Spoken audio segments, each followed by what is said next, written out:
this is revision time because your exams are near.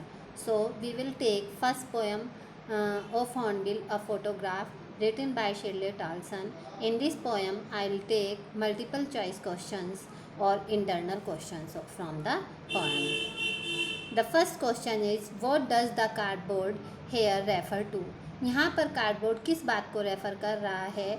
A thick paper on which the poet's photograph was pasted, या a thick envelope, a thick paper on which the poet's mother's photograph was pasted, और a paper board? तो correct answer is C, third answer, a thick paper on which the poet's mother photograph was pasted. यहाँ पर cardboard का means क्या है कि एक thick paper जिस पर कि पोएट्स के मदर का फोटोग्राफ पेस्टेड है। What does the cardboard depicts? Cardboard में यहाँ क्या दिखाया गया है? It depicts the picture of the three girls. को आंसर डी इसका करेक्ट है कि इसमें 3 गर्ल्स की पिक्चर शो की गई है। First girl is poet's mother who is 12 years old and the other 2 girls are Betty and Dolly who are poet's mother's cousin. And third question is, who is the big girl mention here? यहाँ पर big girl किसको बताया गया है? Big girl is poet's mother who is 12 years old। The fourth question is, what does the poet mean by smile through? यहाँ पर poet mean by smile through क्या कहना चाहता है? Poet mean by smile through क्या कहना चाहता है? इट मीन्स दैट वो their hair, mean by smile through their hair, यहाँ पर पोएट क्या कहना चाहता है कि it means that a smile was painted on the hair of the photograph girl. It means that the photographed girls were wearing mask, और it means that the hair of the photographed girls were covering their face when they were smiling. इसका क्या means है कि जो hair हैं photographed girls के, जिसमें भी जिन भी गर्ल्स का इसमें फोटोग्राफ किया खींचा गया है, उनके जो हेयर है were covering their face when they were smiling, जब वो स्माइल करते हैं तो उनके फेस को उनके हेयर ने कवर किया है। What has not changed over a period of time? यहाँ पर किसको कहा गया है कि काफ़ी लंबे समय तक भी चेंज नहीं हुआ है? कौन चेंज नहीं हुआ है? द सी, समुद्र। आज भी नेचर ऐसी की ऐसी ही है। ह्यूमन बीइंग क्या है कि पहले छोटा होता है, बचपन होता है उसका, चाइल्डहुड में होता है, फिर यंग एज हो जाती है, फिर ओल्ड हो जाता है और अंत में उसकी डेथ हो जाती है, लेकिन सी हमेशा एक ही कंडीशन में रहता है। Find a similar word for the phrase lasting only for a short time. यहाँ पर किसको कहा गया है? ट्रांजिएंट। इसका मीन्स क्या है? Transient. Why did poets mother laugh? Poet की माँ क्यों लाफिंग करती है? Because of the funny dresses that they were wearing at the C holiday. उन फनी ड्रेसेस पर, कॉस्ट्यूम्स पर, जो कि वो सी हॉलीडे पर पहन कर गई और जिसमें उन्होंने फोटोग्राफ खिंचवाया, उसको देखकर पोएट की माँ क्या कर रही है? लाफिंग कर रही है, हंस रही है।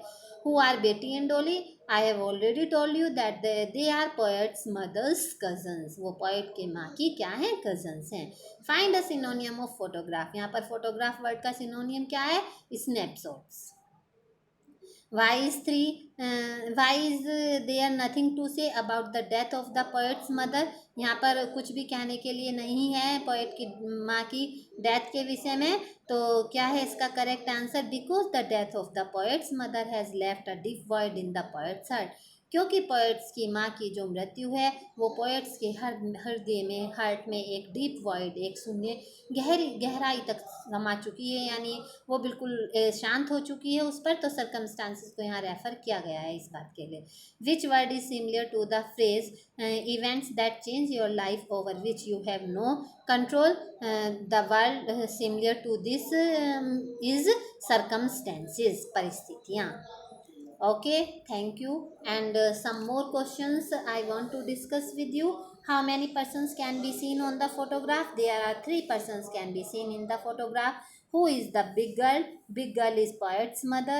And the next question is, what can be seen on the cardboard? The 3 girls can be seen on the cardboard. Who were the other 2 girls? The other 2 girls were poet's mother's cousin. And the next question is, when does the photograph click? This is the important questions कि photograph कब click किया गया? Before the photograph was clicked before the birth of the poetess. What was the word transient indicates here? The word transient show the permanence of the photography. And the where were the three girls were standing, तीनों girls कहाँ पर खड़ी हुई हैं? They were standing at the beach, beach पर वो खड़ी हुई हैं। नेक्स्ट क्वेश्चन, वो does she has been dead refers to, that किसको कहा गया है कि डेड किसको कहा गया है? सी, यहाँ पर शी किसको कहा गया है? She has been dead refers to the poet's mother. And what poetic device in its silence, silences में कौन सी पोएटिक डिवाइस है? This is paradox. what was the age of that girl in the photograph? That the age of that girl in the photograph is 12 years old. Now this poem's most important questions are completed, and I think you have understood these questions very well. Thank you.